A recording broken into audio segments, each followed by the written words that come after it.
প্রতিদিন একই রকমভাবে রান্না করলে খাবারগুলো একদমই ভালো লাগে না, মন চায় ভিন্ন রকমভাবে খাবার খেতে। তাই আজকে ভিন্ন রকমভাবে আমি রান্না করে নিলাম, আমার সাথে থেকে একবার দেখে যাবেন। হ্যালো এভরিওয়ান, আসসালামু আলাইকুম। মিমের আম্মুর ইউটিউব চ্যানেলে তোমাদের সবাইকে জানাচ্ছি স্বাগতম। কেমন আছো তোমরা সবাই?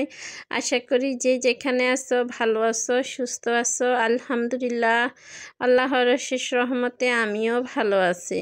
প্রতিদিনের মতোই চলে আসলাম আজকে আমি আরেকটা ভিডিও নিয়ে। আমার আপুরা মনে হয় ভুলে যায় আমাকে একটা লাইক দিতে, প্লিজ একটা লাইক দিয়ে দিবেন।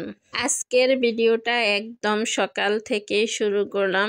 সকালবেলা এই যে আমি নাস্তা বানাই নিতেছি, আমার জন্য 2টা রুটি ভেজে নিলাম, ভেজে ছেলের জন্য তেল দিয়ে পরোটা ভেজে নিব।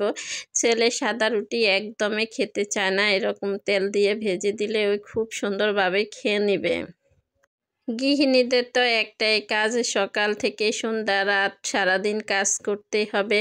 এই যে ছেলে মেয়েরই পরীক্ষা শেষ, স্কুল বদ্ধ, বাসায় আছে, তাই নাস্তা বানিয়ে দিতে হবে। এখানে আমি মাছ ভেজে নিলাম, মাছ রান্না করব আজকে। মাছগুলারে আমি ভাজা হয়ে গেছে, মাছগুলো আমি হলুদ মরিচ লবণ দিয়ে ভালো করে ভেজে নিলাম। এখানে আমি একটা কড়াই বসাই দিলাম, কড়াইতে পরিমাণ মতোই তেল দিয়ে দিব। তেল দেওয়া হয়ে গেলে এখানে আমি অনেকটি পেঁয়াজ দিয়ে দিলাম। পরে 1 কাপের মতো পেঁয়াজ হবে, পেঁয়াজগুলো আমি লাল করে নিব। এ পর্যন্ত আমার যে আপু ভাইয়ারা আমার সাথে এসেছেন, প্লিজ একটা লাইক দিয়ে দিবেন। আপনার একটা লাইক একটা কমেন্টে আমাকে সামনে এগিয়ে যেতে সাহায্য করে। এই যে এখানে আমি 1 চামচ আদা বাটা, রসুন বাটা, 1 চামচ জিরা বাটা দিয়ে দিলাম, দিয়ে আমি হালকা একটু ভেজে নিব। মশলাটার কাঁচা ভাব যাওয়া পর্যন্ত ভেজে নিলাম তেলের মধ্যে। এই যে ভালো করে ভাজা হয়ে গেলে এবার আমি শুকনা মশলাগুলো দিয়ে দিলাম, দিয়ে অল্প করে একটু পানি দিয়ে দিব। পানি দেওয়া হয়ে গেলে আমি এখানে মশলাগুলারে ভালো করে কষায় নেব। মশলাটা যত ভালো কষানো হবে খাবারটা খেতে খুবই মজা লাগে।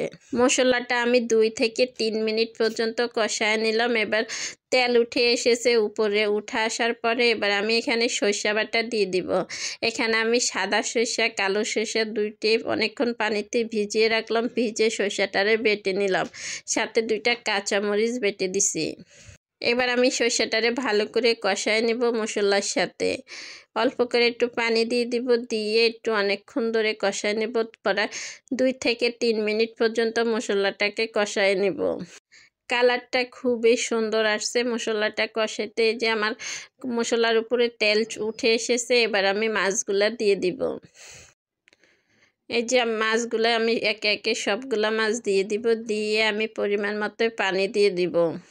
এভাবে আমার কোন কোন আপুরা সরিষা দিয়ে রুই মাছ খেয়েছেন কমেন্টে জানাবেন। আমি সরিষা দিয়ে রুই মাছ রান্না করলে কিন্তু অনেক মজা লাগে, একবার রান্না করে দেখতে পারেন। এই যে মাছগুলো আমার সবগুলা মাছ দেওয়া হয়ে গেলে এবার আমি হালকা কুসুম গরম পানি দিয়ে দিব। পানিটা দিয়ে আমি ঢাকনা দিয়ে ডেকে কিছুক্ষণ রেখে দিব। মাছটা হইতে একদমই সময় লাগবে না, মাছটা ভাজা, মশলাটা অনেকক্ষণ ধরে কষানো, তাই কিছুক্ষণ রাখলে হয়ে যাবে মাছটা রান্না।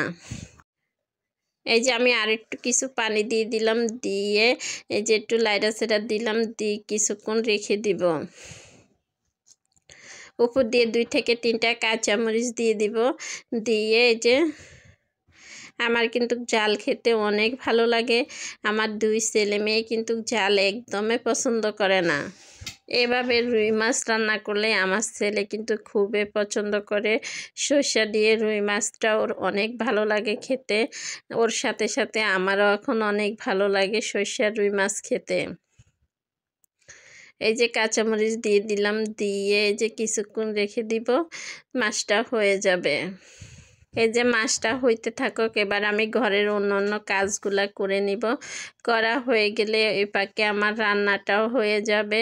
2 ছেলে মেয়ে কিন্তু ঘুমাইতেছে, ছেলে নাস্তা খেয়ে আবারও ঘুমাই গেছে, মেয়ে তো ঘুম থেকে উঠেই নেই। আর এই যে আমি রান্না করতে করতে চুলাটা মুছে নিলাম, ঘরগুলা ঝাড় দিয়ে দিলাম, যে ঘরের অন্য কাজগুলা করে নিলাম। রান্নার পরে চুলাটা মুইসা রাখলে কিন্তু সব কিছু ভালোই পরিষ্কার থাকে, নোংরাটা কমে হয়। একদম সাথে সাথে মুইসা একদম পরিষ্কার করে নিলাম। কাজ করতে করতে আমার রান্নাটাও হয়ে গেছে একদম খুবই সুন্দর। এই যে সন্ধ্যার সময় আমার মেয়ে আজকে একটা খেলনা নিয়ে এসেছে।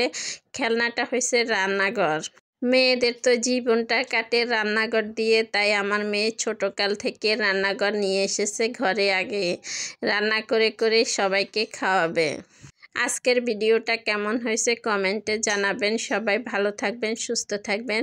আমার ভিডিওগুলো ভালো লাগলে আমার চ্যানেলটা সাবস্ক্রাইব করে দিবেন। আল্লাহ হাফেজ, আসসালামু আলাইকুম।